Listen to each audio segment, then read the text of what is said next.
After na ma-harvest ng palay, nag-spray na po tayo ng glyphosate 480 solution per 16 liters of water, isang sardinas po. After 4 days, nag-touch up po tayo ng glyphosate 480 solution, isang sardinas per 16 liters of water pa din. After 7 days, nagpatubig na po tayo, din nag-spray na po tayo ng bioenzyme, din kasabay din po niyan, kumuha na rin po tayo ng mga kanal para nagsilbing pagitan ng mga bed.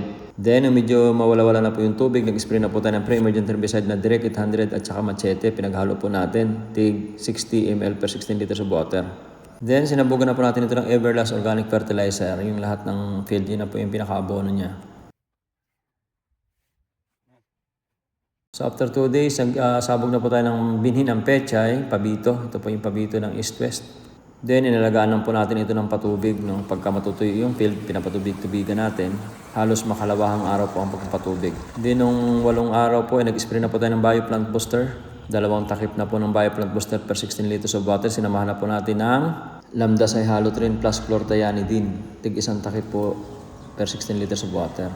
Then, flashing lang po ng tubig. Pag medyo tingin nyo, tuyong-tuyo na po yung lupa, ay nagpa-flashing po tayo ng tubig. Padaan lang po yung tubig. Then, every 4 to 5 days po, nag-spray ako ng Bioplant Booster. Pero wala na pong kasamang insecticide.